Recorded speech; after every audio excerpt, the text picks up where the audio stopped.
So to just sort of get started and answer like the question of what BYTE is, to read the thing that I've written for every description of what BYTE is, BYTE's a tactics RPG that adapts the novel Dracula by Bram Stoker.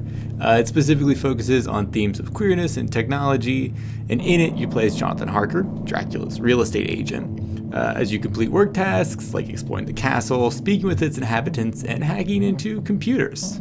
I've been working on BYTE as a solo developer for about 2 years now, give or take, and it did evolve from some ideas that I had been thinking about for 5 or so years prior, but mostly it stemmed out of a desire to sort of make a turn-based game, and I was thinking about Dracula at a certain point, and it just sort of clicked for me. BYTE's super inspired by games like Persona. It fully just rips off Persona's calendar structure. As you play through days, you have to go to bed to advance the day, and events happen on specific days. And it also pulls from things like the Yakuza games and the Banner Saga and sort of how it presents the story and the visuals of what it all looks like. And obviously, some other inspirations, Dracula. Of course, I'm a big Dracula fan. I love the book. It's one of my favorite books. And other things like Twin Peaks is a really big inspiration for me.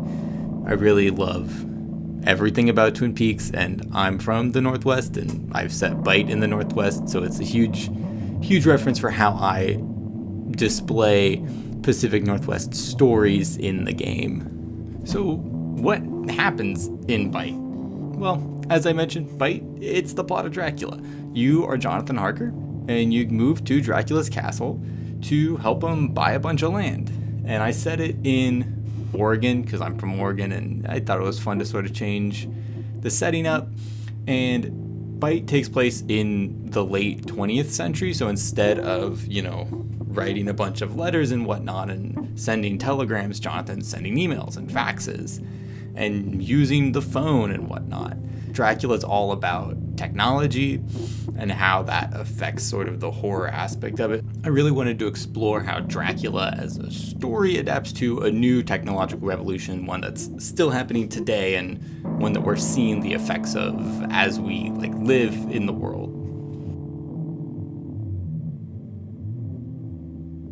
So once you move into the castle, once Jonathan's there and working, it starts out sort of like the novel starts out. It's just Jonathan and his bro Dracula hanging out in the castle. Jonathan's doing work for him, helping him out with things, and pretty quickly the game does start to deviate from the plot of the book, and Dracula tells Jonathan that there's a wedding that's going to happen in the castle. And he asks Jonathan to help him arrange the wedding and set up computers and DJ equipment and whatnot for the wedding. Eventually, it is revealed that the people getting married are some of Jonathan's friends, Lucy and Arthur. And eventually, Jonathan's friends start to arrive at the castle, and the whole gang's at the castle.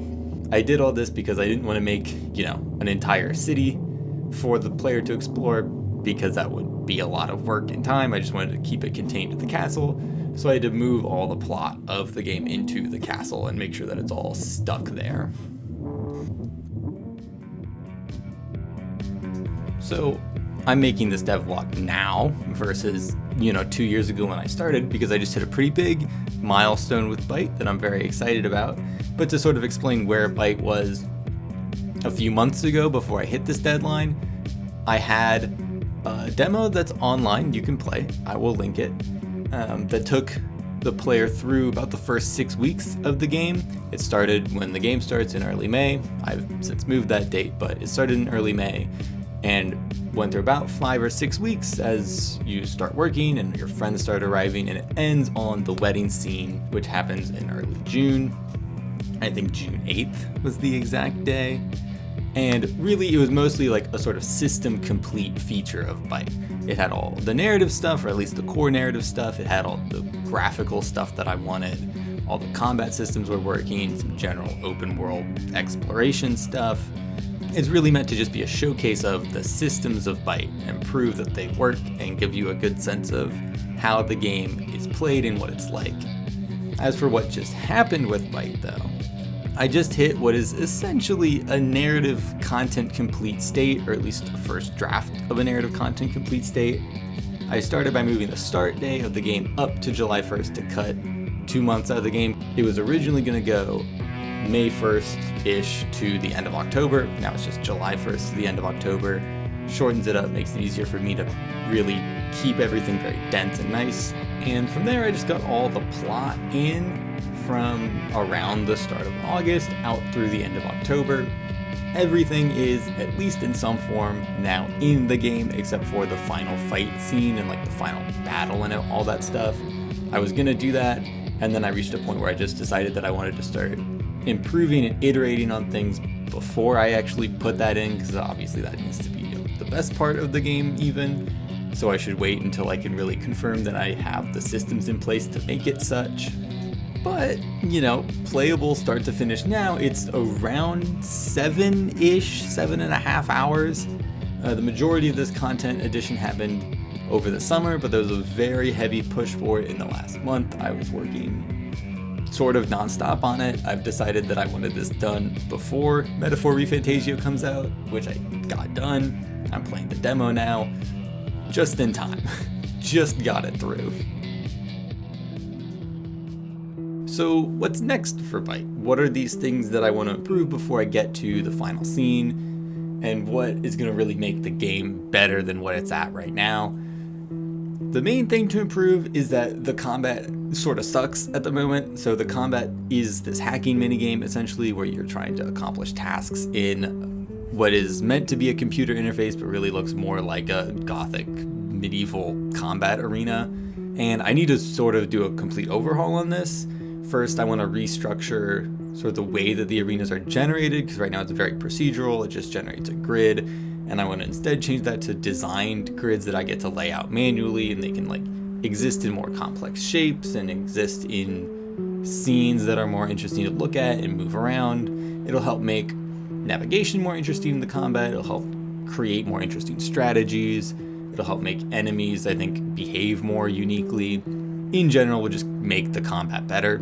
I also want to make more enemies. I want to change the enemies that I have, and in general just sort of create clearer strategies and visions for the enemies, because a lot of, especially the boss fights, is sort of this haphazard mash of skills where nothing's very clear.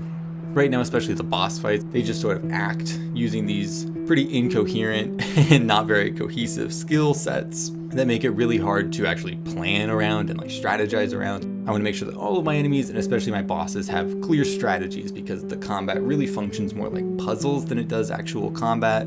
So I need to make it all very tight and designed. I also want to add in daily activities that you can use to upgrade party skills and increase your MP, very much like a Persona system there, where because you're not fighting on every single day, I want to make sure that there's still stuff to do on every day, and a lot of that's going to be built around party activities and hanging out with your friends in the castle. I also want to make the story a little bit more interesting to experience. Right now it's a lot of visual novel scenes, and I want to add in more cinematics into that. I do have some sort of camera system features now, but they're pretty light. It's a lot of what you see in like the Yakuza games, where you have specific camera angles for specific lines of dialogue.